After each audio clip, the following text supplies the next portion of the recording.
Welcome to my channel Amit Vora blogs में आप सभी का स्वागत है। तो आज आपके लिए मैं लेके आया हूँ अभी आरआरसी ग्रुप डी के बारे में मैं आपको बताऊंगा। क्योंकि आपका आरआरसी ग्रुप डी का पीटी कंप्लीट हो चुका है, उसका डॉक्यूमेंट वेरिफिकेशन है, उसका मेडिकल है। तो आपको दोनों के बारे में फुल डिटेल बताऊंगा। आपको बताना चाहूँगा मैं क्योंकि मेरे पास में अभी दो स्टाफ है, एक सुरेश है, एक परमा कुमार है।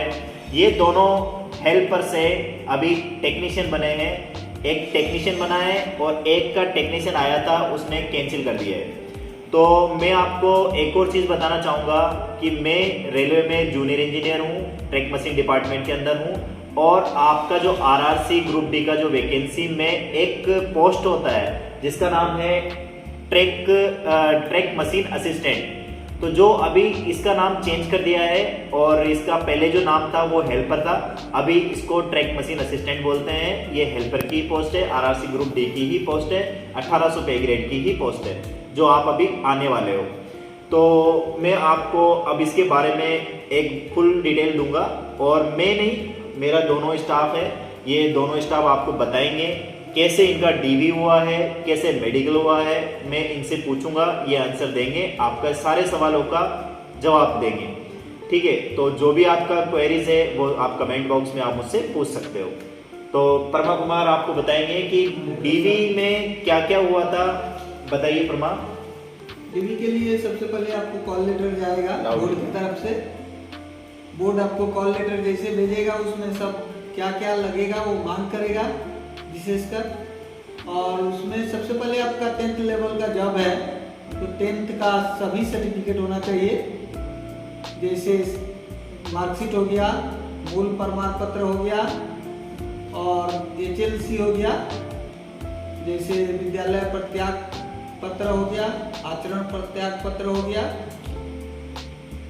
और इसके अलावा भी जो हाई स्कूल से संबंधित आपके डॉक्यूमेंट्स हैं वो सभी वेरिफिकेशन में चाहिए।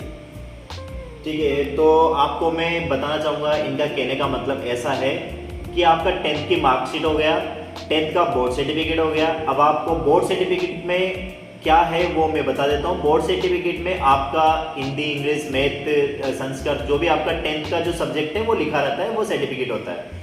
तो मार्कशीट में आपका सभी रहेगा मार्क्स के साथ में, लेकिन बोर्ड सर्टिफिकेट में सिर्फ ये लिखा रहता है। तो आपका 10th का मार्कशीट हो गया, आपका 10th का बोर्ड सर्टिफिकेट हो गया, साथ में आपका CBT 1 जो आपने दिया था।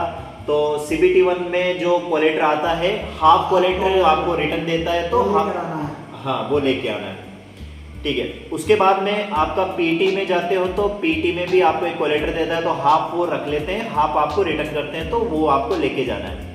और जैसा कि बता देता हूँ, ये दोनों ओबीसी कैटेगरी से बिलोंग करते हैं, तो ओबीसी कैटेगरी का आपका सर्टिफिकेट चाहिए। ST SC में बिलोंग करते हो तो ST SC का सर्टिफिकेट चाहिए। EWS में बिलोंग करते हो तो इनके टाइम में EWS नहीं था, अभी EWS है, तो EWS में आपका सर्टिफिकेट चाहिए। तो परमा कुमार आपसे मैं पूछना चाह रहा हूँ कि जैसे आप उस टाइम पे OBC सर्टिफिकेट सबमिट किया तो आपका कितना ओल्ड तक चल जाएगा? मेरे समय में जो था वो तो मान दिया था कि जो आप फॉर्म के साथ लगाए हैं वही लेकर आना है। ओके, इसके अलावा भी एक OBC सर्टिफिकेट उस पर मतलब रिसेंटली बनाना था तो उसका फॉर्मेट दिया हुआ था। कितना टाइम पीरियड से ज्यादा नहीं होना चाहिए उसका? एक ड्यूरेशन 1 ईयर होना चाहिए, लेकिन अगर आपको वेरिफिकेशन के साथ एक फॉर्मेट देता है उस फॉर्मेट में एक बार मार्कर लाते हैं तो और इजी है। ठीक है, तो ST SC से मैं बिलोंग करता हूँ, मैं ST से बिलोंग करता हूँ, तो मैं आपको बता देता हूँ ST में क्या चाहिए। मैं इसके पहले लोको पायलट फाइट किया था, उसमें भी मैं दे चुका हूँ। वो छोड़ के मैं JEE में आया यहाँ पे, 3 साल मुझे हो गया यहाँ पर, तो मुझे पता है क्या चाहिए। तो ST सर्टिफिकेट में आपका 2 साल, 3 साल, 4 साल, 5 साल पहले आपका वो सर्टिफिकेट बनाया हुआ है, वो सेंट्रल गवर्नमेंट के फॉर्मेट में होना चाहिए, जो रेलवे को चाहिए उस फॉर्मेट में। अगर वो पहले भी बना हुआ है तो वो चल जाएगा।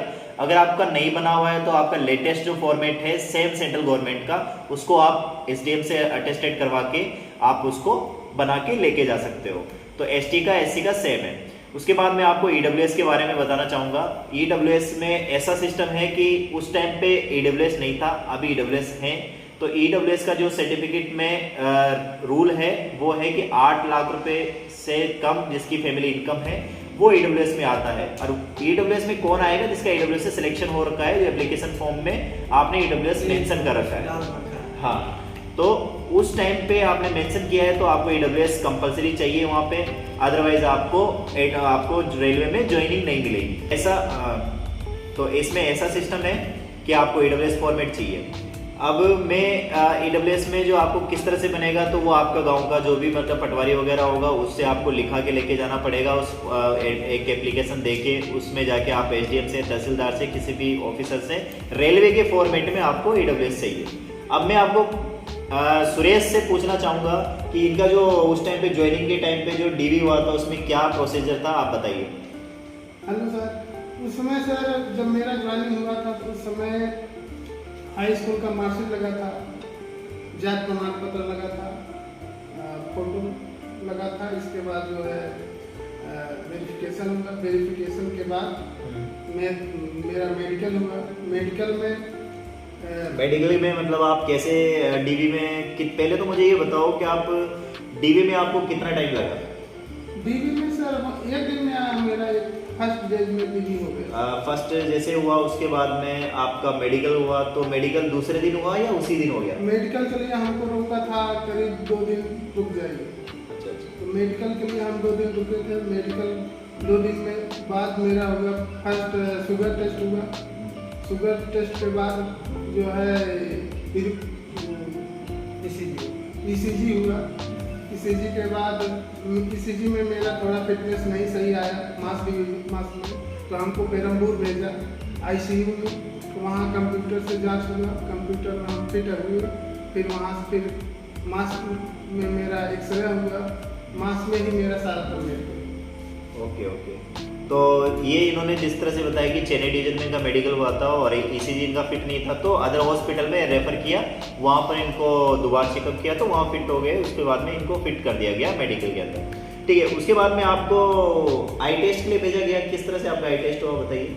आई टेस्ट में मेरा जो है सामने जैसे बैठ के उसमें प्रोसीड, ग्रीन, यही सब चेक कर रहे थे कि कलर कौन सा है, कलर सब। तो परमा कुमार बताइए, एक्सप्लेन करो आई टेस्ट को। आई व्यू में आपको ज़्यादा नहीं करना है, इसमें 6/9 होना चाहिए। 2 डायप्टर, 2 डायप्टर का होना चाहिए। और इसमें आपको आई कलर टेस्ट कराता है, बोर्ड में कलर लगा रहता है, आपको पहचानने को बोलता है कौन सा कलर है, पहचानिए। इस प्रकार के आई व्यू होते हैं। तो मैं आपको एक्सप्लेन करता हूँ, ये थोड़ा एक्सप्लेन नहीं कर पा रहे हैं। तो आई टेस्ट जैसे कि मैं लोगो पायलट में भी गया था, मुंबई जोन से मेरा हुआ। उसके बाद में मेरा JEE में हुआ, तो JEE मेरा चेन्नई जोन से हुआ था। तो ग्रुप डी का तो मैं नहीं किया, बाकी लोको पायलट मेरा हुआ था। उस टाइम पे मेडिकल हुआ, JEE में मेडिकल हुआ। तो सेम प्रोसीजर है, आपका भी सेम है, वो रेलवे का सभी का रूल सभी का सेम होता है। तो जिस तरह से आप एंटर करोगे तो इस तरह से आपको सीट में बिठाया जाएगा। सीट में बिठाने के बाद में एक बॉक्स रहता है। बॉक्स में जैसे आप कभी आई टेस्ट के लिए डॉक्टर के पास जाते हो तो आपका ऐसा 6/9, 6/6, 6/9, 6/12 इस तरह से लिखा रहेगा।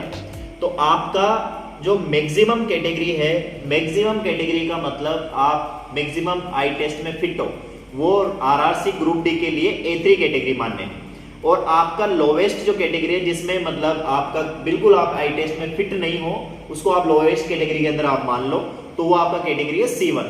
तो आपका A3 में क्या चाहिए, आपको आई टेस्ट के अंदर आपका A3 के अंदर 2 डायोप्टर का आपका मतलब स्पेक्स होना चाहिए। और 2 डायोप्टर से ज्यादा रहेगा तो वो A3 में काउंट नहीं होगा, वो C1 में B1 में काउंट हो जाएगा। तो A3 में 2 डायोप्टर से कम रहना चाहिए। 2 डायोप्टर से कम होने के साथ साथ 6/9 और 6/12 होना चाहिए विद और विदाउट ग्लासेस। ये आपका A3 का क्राइटेरिया है। अब आपको बता दूं, नेक्स्ट जो होता है वो B1 होता है, B2 होता है। तो B1 में जो क्राइटेरिया होता है वो 6/9 और 6/12 होता है, विद ग्लास और विदाउट ग्लास दोनों चलेगा।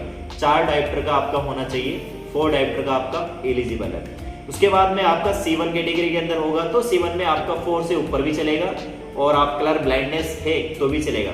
लेकिन आपको बताना चाहूँगा कि आप A3 में, B1 में, B2 में इसमें कलर ब्लाइंडनेस बिल्कुल भी नहीं चलेगा। तो आप इस चीज़ को बिल्कुल ध्यान में रखें कि अगर आप कलर ब्लाइंडनेस है तो ओनली C1 में एलिजिबल है। और एक चीज़ और बताना चाहूँगा कि कई लड़के लेज़र करवा के जाते हैं तो लेज़र एक्सेप्ट नहीं होता है। A3 में, B1 में, B2 में लेज़र एक्सेप्ट नहीं है, लेकिन अगर आप लेज़र करा के गए और वहाँ पे पकड़े गए तो आप C1 में एलिजिबल होंगे। C1 में आप किसी भी तरीके से हो, आप C1 में एलिजिबल होंगे ही होंगे, कंफर्म होगा। कई का डाउट होता है कि आपको बाहर निकाल दिया जाएगा, ऐसा नहीं है। आप RRC ग्रुप भी देने जा रहे हो, मेडिकल देने जा रहे हो तो आप उसमें कंफर्म एलिजिबल रहेगा C1 में। तो आपका ये डाउट क्लियर कर देना चाहता हूँ मैं। तो सुरेश अभी आपको ये बताएंगे कि RRB में जब ये ज्वाइन किए थे तो कितने साल बाद इनका प्रमोशन आया?